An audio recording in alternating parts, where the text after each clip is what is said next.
Welcome to The Explainer. Today, we're going to try to map out the massive, interconnected vision of Elon Musk. And it's a journey that starts with your social media feed and it ends by questioning reality itself. That's a quote from Elon Musk himself, and really, it's the perfect place for us to start. So let's dive in, because this whole idea, it's all about getting better at asking the right questions. All right, so our journey begins somewhere pretty familiar for most of us, the platform we now call X. And look, to really get where Musk is trying to go, we've got to understand why he started here, of all places. So when he bought Twitter, his goal, at least the one he stated, wasn't just about business. It was way bigger than that. It was kind of like a philosophical mission, to build this central place for global conversation, a hub for words, pictures, videos, all of it. And the why behind it all is really the key. He saw the old platform as basically amplifying one specific ideology, coming out of its San Francisco headquarters. So his stated goal was to, recalibrate things, to create a more balanced, centrist platform that just follows the local laws in each country without putting its own thumb on the scale, one way or the other. Okay, so a global town square, that sounds big enough, right? But for Musk, that's not the end goal at all. It's actually just the foundation for something way more ambitious, way more abstract. And this is where it really pivots. The goal isn't just getting people to talk to each other. It's about fusing all those conversations into something bigger, a kind of shared mind, a collective consciousness for all of humanity. So collective consciousness, what does that even mean? Well, in his view, it's not some kind of mystical sci-fi thing. It's actually pretty practical. It all comes down to the quality of the information flowing between all of us. If you can get that right, the whole group becomes smarter, more capable, something totally different. And he has this great analogy to explain it. And this really nails the point, doesn't it? Think about it. A single cell, on its own, it can't do much.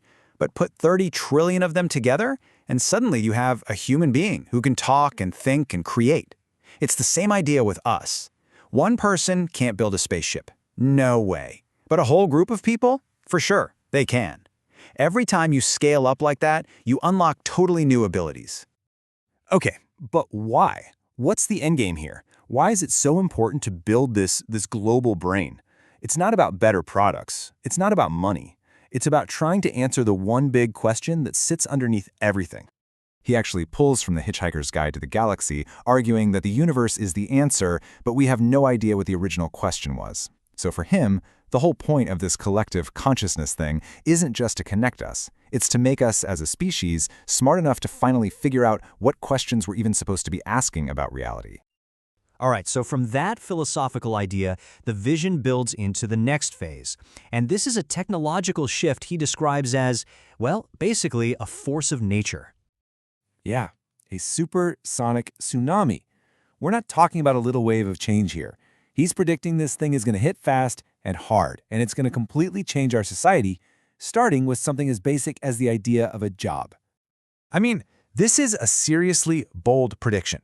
He's saying that in less than 20 years, AI and robotics will get so good that work will be optional. Just let that sink in for a second.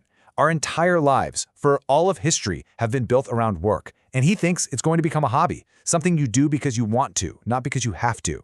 And that path leads us towards what people call the singularity, a point where the future just becomes unknowable. So here's the bottom line. We are heading towards a world of almost total abundance, a world where AI and robots can make anything or provide any service that you can think of, a world where scarcity just isn't a thing anymore. Okay, so a world without scarcity. Just think about what that means. What happens to our entire economic system when you take away its most basic rule? And maybe even bigger, what happens to money? Well, to get his logic, you have to stop thinking about money as, money. You have to look at it through the lens of information. Musk sees it as just a database. That's it. It's a big ledger for keeping track of scarce human labor. It's just a tool we invented to organize who does what. So, if AI and robots are doing all the work, what happens to the database that was designed to track human work? Right, it becomes totally obsolete. In that future, he argues, the economy has to go back to its most basic, physics-based foundation, energy. Because, when you think about it, energy is the one currency you can't just print or legislate into existence. It's real.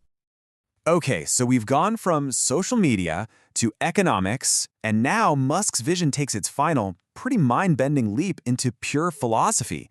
Because if we're really about to create systems this powerful, what does that imply about our own reality? And he goes right there. He tackles one of the biggest questions out there. Are we living in a simulation?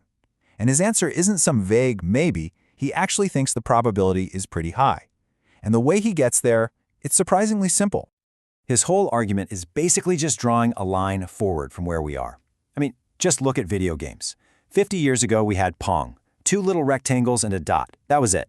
Today, we have these huge, photorealistic worlds that millions of people play in at the same time.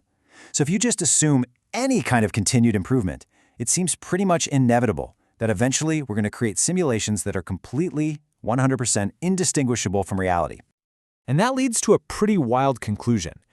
If you accept that we will create countless simulations like that in the future, then what are the odds, just statistically, that we are in the one original base reality?